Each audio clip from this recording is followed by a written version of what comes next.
Hello प्यारे साथियों, नमस्कार। आप सभी का स्वागत किया जाता है हमारे कृष्णा क्लासेज में। जैसे कि आप सभी को बताया, जो हिंदी के आपके पुराने प्रश्न पेपर में जो प्रश्न आए हुए हैं उसके बारे में आज हम चर्चा करेंगे। और अपने आपने थंबनेल में भी देख लिया होगा। तो पहला प्रश्न अपने शुरू करते हैं। ये एसआई का पेपर है जिसमें आपके हिंदी के प्रश्न पूछे गए थे, उसमें पूरे प्रश्न आपको यहाँ पर सोल्व करे हुए मिलेंगे। और इसी प्रकार के प्रश्न पेपर बन रहे हैं और हिंदी आपको लगभग सेम ही मिलती है। तो पहला प्रश्न अपने शुरू करते हैं। और अभी तक आपने चैनल को सब्सक्राइब नहीं है तो सब्सक्राइब कर बेल आइकन को भी प्रेस कर दें ऐसे वीडियो देखने के लिए। आपका पहला प्रश्न है। पहला प्रश्न आपसे हिंदी से पूछा गया। निजवाचक सर्वनाम आपका उदाहरण है। निजवाचक सर्वनाम आपका उदाहरण है। आपका उदाहरण होता है आपका। मैं इसे ब्लैक कलर कर देता हूँ, ये लीजिए तो अच्छे से हो जाएगा। आपका उदाहरण। तो मैं आप वहाँ गया था। मुनि आप मुझसे मिले थे। आप मैं आपसे फिर निवेदन करूंगा। आप भला तो जग भला। इसमें कौन सा राइट आंसर होगा? पहला ही प्रश्न आंसर कौन होगा? तो आंसर की बात करूं, निजवाचक सर्वनाम आपका उदाहरण है नहीं है। नेगेटिव वाला प्रश्न है, नहीं है। तो इसमें आपका आंसर कौन सा होगा? मैं आपसे फिर निवेदन करूंगा। तो सी आंसर बिल्कुल आपका राइट आंसर था।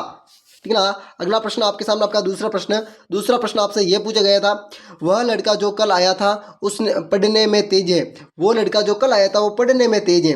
वाक्य में रेखांकित पद किस सर्वनाम का प्रयोग हुआ? इसमें किस सर्वनाम का प्रयोग हुआ? जो के लिए। जो के लिए। ठीक है ना। तो पुरुषवाचक सर्वनाम, संबंधवाचक सर्वनाम, निजवाचक सर्वनाम, निश्चयवाचक सर्वनाम और निजवाचक सर्वनाम बता दीजिए। और पांचवा प्रश्न अनुप्रेरित प्रश्न है, जल्दी से बता दीजिए। दूसरा प्रश्न का आपका राइट आंसर होगा बिल्कुल संबंधवाचक। बिल्कुल B answer is the correct answer था।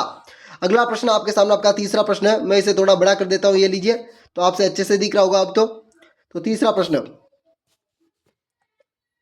तो बिल्कुल तीसरा प्रश्न है। तीसरा प्रश्न आपसे यह पूछा गया, सर्वनाम विशेषण सहित वाक्य है। सर्वनामिक विशेषण सहित वाक्य है। ऑप्शन नंबर ए पूछा गया था, कौन आदमी आया। ऑप्शन नंबर बी में कोई सज्जन आया हुआ है। ऑप्शन नंबर सी में इनमें से क्या चीज तुम लोगे। ऑप्शन नंबर डी है, देखो क्या आया है। बिल्कुल सटीक आंसर है आपके। तो तीसरा प्रश्न का आंसर क्या होगा? तो देखो कौन आया है।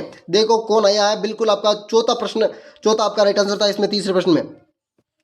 अगला आपका सामने पांचवा प्रश्न, सॉरी चौथा प्रश्न है। चौथा प्रश्न है, निम्न में से व्यक्तिवाचक संज्ञा है। व्यक्तिवाचक संज्ञा। ऑप्शन नंबर है मनुष्य। ऑप्शन नंबर बी आपका घर। ऑप्शन नंबर सी आपका नदी। ऑप्शन नंबर डी आपका ईश्वर। तो इसमें व्यक्तिवाचक संज्ञा कौन सा है? तो ईश्वर आपका व्यक्तिवाचक संज्ञा होगा बिल्कुल। अगला प्रश्न आपके सामने, आपका पांचवा प्रश्न है। पांचवा प्रश्न आपसे यह पूछा गया है।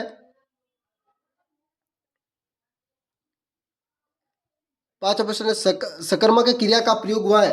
तो सकर्मक क्रिया का प्रयोग हुआ है, जल्दी से बता दीजिए। ऑप्शन नंबर है मैं गया। ऑप्शन नंबर बी है पक्षी उड़ते हैं। ऑप्शन नंबर सी है आपका मैं तुम्हें उपाय बताता हूँ। ऑप्शन नंबर डी पूछा गया है, आप मेरे मित्र ठहरे। तो कौन सा हो जाएगा सकर्मक क्रिया के प्रयोग का उदाहरण है? जल्दी से पांचवा प्रश्न में आपका हो जाएगा सी आंसर। सी मतलब तीसरा प्रश्न। तीसरे में कौन सा? मैं तुम्हारा उपाय बताता हूँ। मैं तुम्हें उपाय बताता हूँ। छठा प्रश्न है, प्रेरणार्थक क्रिया है। प्रेरणार्थक क्रिया। ऑप्शन नंबर ए गलना। ऑप्शन नंबर बी है करना। ऑप्शन नंबर सी आपका चरना। ऑप्शन नंबर डी है चमकना। छठे प्रश्न का आंसर क्या दिया आपने? तो बिल्कुल ए आंसर होगा बिल्कुल। सातवां आपका प्रश्न, सातवां प्रश्न है, परिणामवाचक क्रिया विशेषण है। परिणामवाचक क्रिया विशेषण। ऑप्शन नंबर ए है शायद। ऑप्शन नंबर बी है इसलिए। ऑप्शन नंबर सी है स्वार्थ। ऑप्शन नंबर डी है आपका एकक। कौन सा हो जाएगा भाई? तो बिल्कुल आपका सी आंसर, मतलब तीसरा प्रश्न, तीसरा आपका बिल्कुल स्वार्थ। अगला प्रश्न आपके सामने आठवां प्रश्न है, किस विकल्प में दोनों शब्द विशेषण है? कौन सा विकल्प है जिसमें दोनों ही शब्द आपके विशेषण शब्द का प्रयोग हुआ है? ऑप्शन नंबर ए है धमकी। ऑप्शन नंबर बी है धर्मन्य।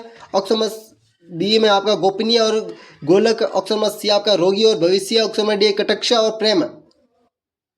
क्या हो जाएगा भाई? आठवां प्रश्न में, आठवें प्रश्न में आपका तो बिल्कुल आपका बी आंसर, दो नंबर वाला राइट आंसर था। अगला प्रश्न आपके सामने, आपका नवा प्रश्न। अब नवा और इधर दोनों ही साथ लेकर चलते हैं ना, दोनों ही साथ लेकर चलते हैं। अब नवा प्रश्न है, सबास निम्न में से विस्मय बौद्धिक अवयव के किस भेद का उदाहरण है? तो सबास है, ये निम्न में से विस्मय बौद्धिक अवयव के किस भेद का उदाहरण है? शोक बोधक, स्वीकार बोधक, हर्ष बोधक और या संबोधन बोधक। क्या हो जाएगा भाई नवे प्रश्न में? तो बिल्कुल आपका तीन नंबर वाला राइट आंसर था, हर्ष बोधक। आपके सामने आप साथ साथ में 12वां प्रश्न भी चलता है। निम्न में से जुटने का पर्यायवाची शब्द नहीं है। जुटन का पर्यायवाची नहीं है जुटून। तो क्या हो जाएगा? भक्ति, अवशिष्ट, उचिष्ट और भुक्त। क्या हो जाएगा? तो बिल्कुल 3 नंबर वाला हो जाएगा आपका राइट आंसर। अगला प्रश्न आपके सामने 13वां प्रश्न, इसको भी साथ में लेंगे और इसको भी साथ में लेंगे, ठीक है ना। 13वें में निम्न में से ध्वजा का पर्यायवाची शब्द नहीं है। ध्वजा, ध्वजा का पर्यायवाची नहीं है। केतु, पतक, पल्लव और केतुन, क्या हो जाएगा 13वें का? तो 13वें का आपका 3 नंबर बिल्कुल राइट आंसर था। अगला प्रश्न अपन 9वें के बाद में 10वां प्रश्न देखते हैं। इधर 10वां प्रश्न, निम्न में से कौन सा निपात रहित है? निपात रहित है और भी लोग आने वाले हैं। ऑप्शन नंबर बी है मैं तुम्हारे सिर फोड़ दूंगा। ऑप्शन नंबर सी आपका हाँ मैं वहां गया था। ऑप्शन नंबर डी है गाड़ी तो धीरे चल रही थी। तो कौन सा हो जाएगा 10वें प्रश्न का राइट आंसर? तो राइट आंसर की बात करें तो बिल्कुल रेड कलर कर लेते हैं। तो राइट आंसर हाँ मैं तुम्हारा सिर फोड़ दूंगा, बिल्कुल आपका 2 नंबर वाला राइट आंसर था। अगला प्रश्न आपके सामने 11वां प्रश्न है। 11वां प्रश्न है संबंध अवयव का प्रयोग नहीं हुआ है। संबंध सूचक अवयव का प्रयोग नहीं हुआ है। ऑप्शन नंबर ए है गाड़ी समय से पहले आई। ऑप्शन नंबर बी है मैं विदेश कदापि ना जाऊंगा। ऑप्शन नंबर सी है मेरे पास एक घड़ी है। ऑप्शन नंबर डी है नौकर गांव तक गया। तो कौन सा हो जाएगा आपका? 11वें प्रश्न में मैं विदेश कदापि ना जाऊंगा, तो बिल्कुल 2 नंबर वाला आपका राइट आंसर था, ठीक है ना, 2 नंबर वाला। अगला प्रश्न आपसे कौन सा पूछा गया था? तो बिल्कुल हमने 13वां प्रश्न देख लिया था। 14वां प्रश्न है किस विकल्प में असंगत विलोम शब्द है? असंगत यानी जो विलोम शब्द है वो उल्टे सही नहीं है। शोक, पोषक, अचेष्ट, निचेष्ट, साधक, बोधक, संपादित और निष्पादित, कौन सा हो जाएगा? बिल्कुल 2 नंबर इसमें राइट आंसर था आपका। अगला प्रश्न आपके सामने आपका 15वां प्रश्न है कौन से विकल्प में सभी शब्द परस्पर पर्यायवाची नहीं है? परस्पर एक दूसरे के पर्यायवाची नहीं है, कौन से हो जाएंगे जल्दी से बता दीजिए। 15वें प्रश्न का राइट आंसर उपवन, उद्यान, वाटिका, सोदरा, अग्रज, भागिनी, शरद, कमल, रमा, ज्वाला, शुभ और शीत। 15वें प्रश्न का राइट आंसर कौन सा हो जाएगा? तो बिल्कुल 3 नंबर में आपका राइट आंसर था। अगला प्रश्न आपके सामने आपका 16 प्रश्न है असंगत विलोम शब्द हैं। असंगत विलोम शब्द हैं उन्नति, अनोति, अनादर, निरादर, अविभूति, त्रिभूति, अपर्ण, ग्रहण। तो कौन सा हो जाएगा भाई 16 प्रश्न का? तो 16 प्रश्न की राइट आंसर की बात करें तो ऑप्शन नंबर 2 नंबर अनदर और निदर, यह आपका राइट आंसर नहीं है। अगला प्रश्न आपके सामने आपका 17वां प्रश्न है प्रतियोगिता आदि में किस से होड़ लेने की इच्छा वाक्यांश हेतु उपयुक्त सार्थक शब्द है? एक शब्द के लिए कौन सा हो जाएगा? सदधैर्य, ईर्ष्यालु, स्पर्धा और ग्रहणशील। तो कौन सा हो जाएगा? तो स्पर्धा, बिल्कुल प्रतियोगिता करते हैं तो स्पर्धा करते हैं, कौन सा? तो सी, 3 नंबर। 18वां प्रश्न है किस विकल्प में वाक्यांश के लिए प्रयुक्त शब्द उपयुक्त नहीं है? कौन से वाक्यांश में प्रयुक्त शब्द वो उपयुक्त नहीं है? नहीं पूछा है, नेगेटिव शब्द दिया है, देखो। तो कौन सा हो जाएगा? जाना और आना, गमन, गुणों का परखी, गुणक, बड़ा पर्वत, गिरिराज, ग्रस्त का धर्म, ग्रस्त, कौन सा हो जाएगा भाई 18वां प्रश्न में? 18वें प्रश्न में गुण का परखी, गुणक, यह आपका राइट आंसर नहीं है, बिल्कुल राइट आंसर है, सॉरी 18। 19वां प्रश्न है सस्वत का विलोम शब्द होगा। सस्वत का अनस्वर, सैनिक, अविनाशी और अविश्नर, कौन सा हो जाएगा 19वें प्रश्न में? तो बिल्कुल सैनिक हो जाएगा, बी आंसर। 20वें प्रश्न की ओर चलते हैं। आपके सामने ये 20वां प्रश्न है, थोड़ा सा टाइम लगेगा। 20वां प्रश्न है निम्न में से किस शब्द युग्म का कर्म से सही अर्थ है? कौन सा, किसका सही अर्थ है बता दीजिए। पुरुष, पुरुष, आदमी, कोमल, दिव्य, दिव, दिया और दिवस, तुरंग, दुरंग, हिरण और लहर, अपेक्षा, उपेक्षा, चाह और प्रतिज्ञा। तो बिल्कुल 4 नंबर आपका राइट आंसर था 20वें में। 21वां किस संसुप्त शब्द युग्म का कर्म से अर्थ सुमेलित नहीं है? किसका अर्थ सुमेलित नहीं है? तो अंत, अतिशय, समीप और अंतिम, क्रांति, कलिक्ति, दीप्त और थकावट, टुक टुक, टुकड़ा और थोड़ा, त्रक और त्रक, छच छच और दलील, कौन सा हो जाएगा? तो बिल्कुल 3 नंबर आपका राइट आंसर था। अगला प्रश्न आपके सामने आपका 22वां प्रश्न किस विकल्प में वाक्यांश के लिए उपयुक्त शब्द नहीं है? किसमें वाक्यांश के लिए उपयुक्त शब्द नहीं है? गुण, दोष आदि का विवेचना करने वाला, आलोच्य, किसी कृति के गुण दोष आलोचना का निरूपण आलोचन किसी आलोचना की गई आलोचित लिखने योग्य लेखनीय और अनुपस्थित प्रश्न कौन सा हो जाएगा? तो बिल्कुल ऑप्शन नंबर ए आपका राइट आंसर हो जाएगा। 23वें प्रश्न की ओर हूं मैं।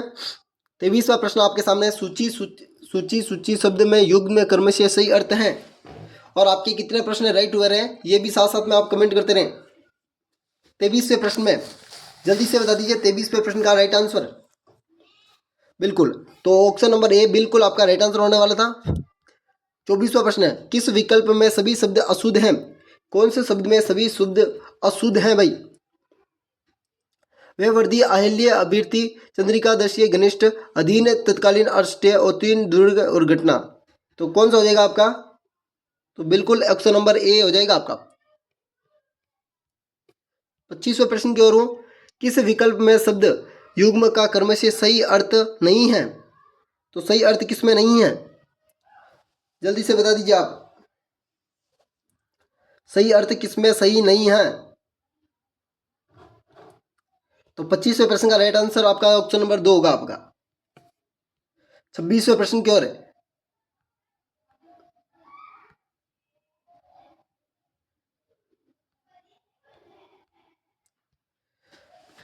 थोड़ा सा टाइम लगेगा। अशुद्ध शब्द है, अशुद्ध शब्द है अनाय अनिधिकर अनत्रात्मा और दुष्यंत। कौन सा हो जाएगा? ऑप्शन नंबर 3 शुद्ध शब्द है। शुद्ध शब्द कौन सा हो जाएगा आपका? जल्दी से बता दीजिए। दो ऑप्शन नंबर बी। 28वां प्रश्न है, अशुद्ध शब्द है तो आपके सामने 4 शब्द दिया गया है, तो अशुद्ध शब्द कौन सा हो जाएगा? तो ऑप्शन नंबर 3 पूरा। आपके सामने 29वां शब्द अशुद्ध शब्द है, इसमें कौन सा हो जाएगा? आध्यात्मिक अनुग्रहित ललित और कैलस। तो आपका हो जाएगा ऑप्शन नंबर ए बिल्कुल आध्यात्मिक। आपके सामने आपका 30वां प्रश्न है, किस विकल्प में सभी शब्द शुद्ध हैं? कौन सा शब्द है जिसमें सभी शब्द शुद्ध हैं आपका? अनधिक, त्योहार, प्राधीय, उत्तरई, न्योछावर, अपेक्षित, फेंकना, मंजूषा, अनुहित प्रश्न। जल्दी से बता दीजिए इस प्रश्न का आंसर। तो बिल्कुल 30वें प्रश्न का आपका आंसर होगा ऑप्शन नंबर 2। कौन सा होगा? Option number 2। तो अगले प्रश्न की ओर चलते हैं। अगला प्रश्न आपके सामने 31वां प्रश्न है।